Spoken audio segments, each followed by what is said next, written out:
voilà. Hello, hello, bienvenue dans cette nouvelle vidéo. J'espère que vous êtes en forme. Moi, j'étais en train de rassembler tout ce qu'il me faut pour finir de raboter les planchettes. Donc les planchettes que je suis en train d'installer autour de la structure, autour du lavoir. Vous allez voir, le lavoir a bien changé depuis la dernière vidéo. Mais avant de vous montrer tout ça, je vais vous passer un petit récapitulatif et je vous reprends après. Donc mes côtés du lavoir sont réalisés. Ça, c'était dans mes deux précédents vlogs pour ceux qui ne les ont pas vus. Alors j'ai décidé de les assembler sur leur emplacement définitif étant donné que c'est assez lourd et que je suis seule pour la manipulation. Donc dans un premier temps, je mets le sol à niveau, comme ça les côtés peuvent tenir debout, leur semelle étant assez large. Et dans un second temps, je positionne bien face à face mes côtés et je fixe les traverses sur les équerres.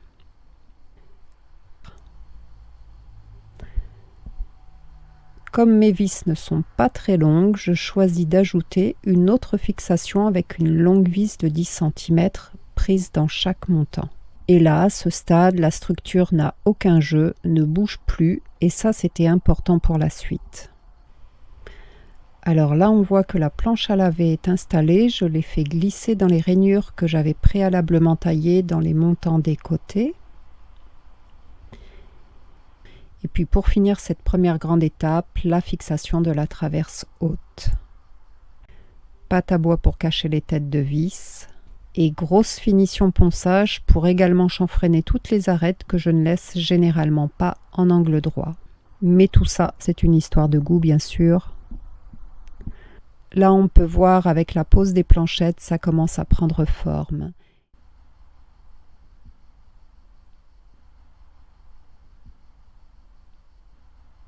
Et dans la foulée de cette soirée, je teinte ce qui est déjà fait.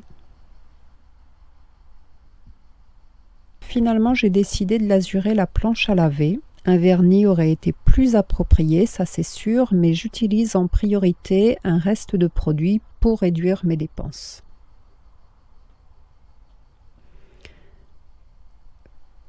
Et pour protéger le reste du lavoir, je passe de l'huile de lin.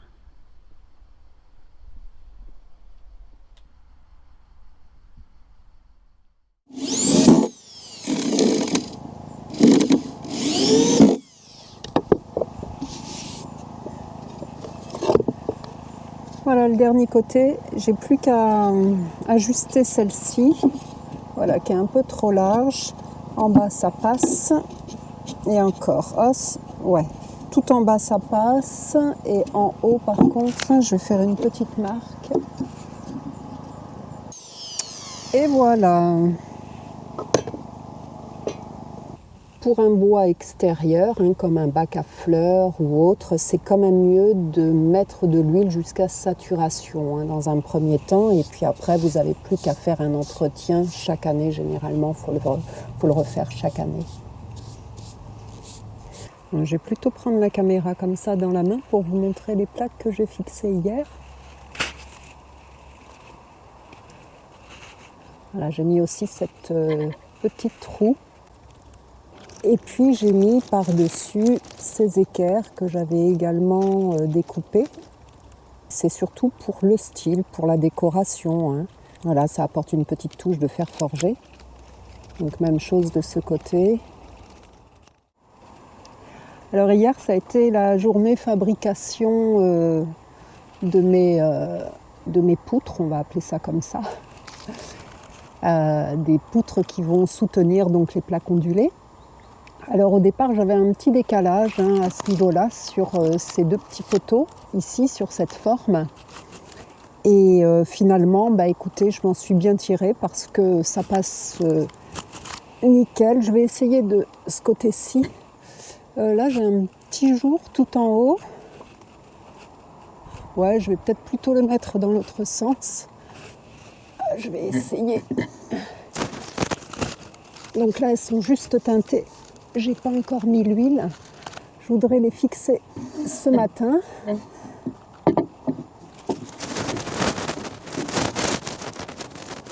voilà, comme c'est le côté qu'on voit le plus. Là, de l'autre côté, j'ai un petit jour. Bon, là, ça va. il est moindre. Ok.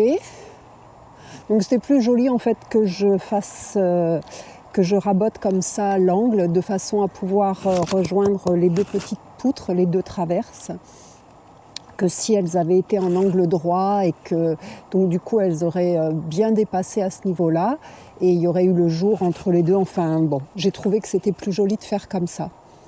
Il n'y a pas beaucoup de pièces de bois, donc en fait pour que ce soit quand même assez esthétique, il faut que tout soit nickel.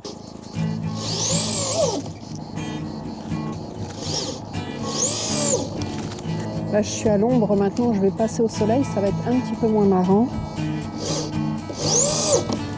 Ah, alors là, je ne sais plus si j'ai complètement percé. Pas facile en hauteur comme ça, les bras levés, la nuque en arrière. Enfin là pas trop, mais quand même, je le ressens un peu.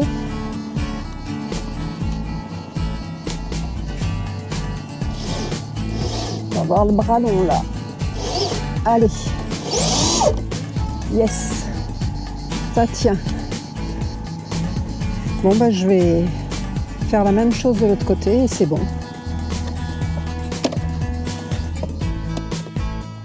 Mince, je croyais qu'il y avait du blanc que sur une face. Mais en fait, non, il y en a sur les deux. C'est une oxydation du galva. Et oui, peut-être qu'il y a de l'eau qui a stagné entre les plaques. Ah mince.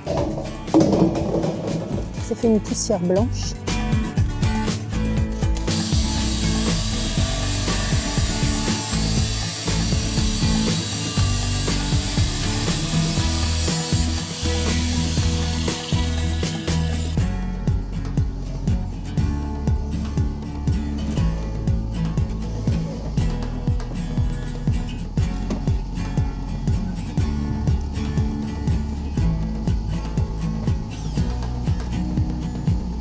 Hop. Je suis en train de lazurer ma fêtière et je voulais vous montrer. Hier, j'ai fait une petite erreur, mais alors bien conséquente. J'ai fait un oubli dans ma mesure. Souvent, quand je prends mes mesures, je commence à 10 cm avec le 10 et je rajoute bien sûr à l'autre extrémité les 10 cm que j'ai mis en plus. Sauf que là, j'ai oublié de rajouter mes 10 cm. Puis j'étais bien embêtée parce que c'est une pièce simple mais qui prend un certain temps et puis une certaine quantité de bois et je n'avais pas envie de la refaire. Donc je me suis lancée à faire ce rajout. Et comme j'avais deux plats qui me restaient, voilà, je me suis dit qu'avec ça, ça suffisait pour renforcer.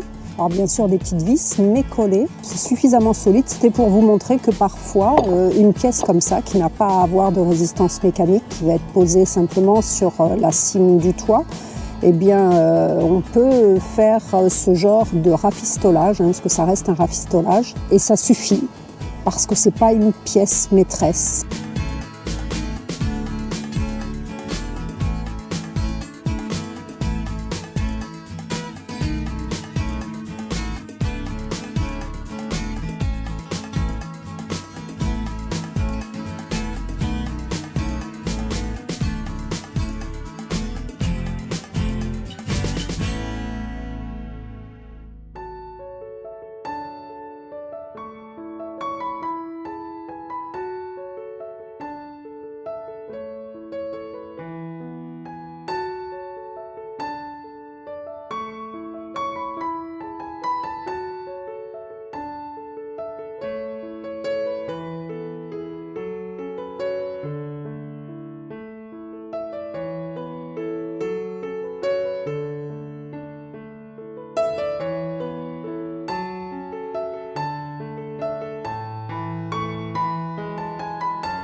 viens de m'apercevoir que j'avais pas fait la fin de la vidéo, donc je vais la faire ici. Alors, je voulais vous dire que j'ai décidé, à la suite de ces 3 vlogs du lavoir, j'ai décidé de ne plus mettre de date pour réaliser en fait un objet, peu importe de l'objet, un mobilier, un objet de déco. Je vais le faire, je vais le réaliser et je déciderai si je le fais en 1 ou 2 vidéos. Bon, généralement, je le fais plus souvent en une seule vidéo. Aussi, je voulais vous dire qu'à partir de cette vidéo, je vais recommencer à faire le challenge d'automne. Donc, challenge d'automne, ensuite Halloween, 1 ou 2 réalisations, et ensuite décoration plus de Noël. Et donc, la prochaine vidéo, donc sur le thème de l'automne, ce sera un rocking chair qui aura une finition. Donc, quand je dis finition, c'est un peu plus que de mettre une teinture et un vernis ou une lasure. J'ai aussi un autre petit chantier à faire, bon, qui n'est pas dans le thème de l'automne, mais je pense que je vous mettrai quelques images, je vous en avais parlé, hein, c'est une partie de terrasse que j'ai à faire. Voilà, je pense que je vous ai tout dit, donc je vous souhaite un bon bricolage, portez-vous bien, des bisous, ciao ciao!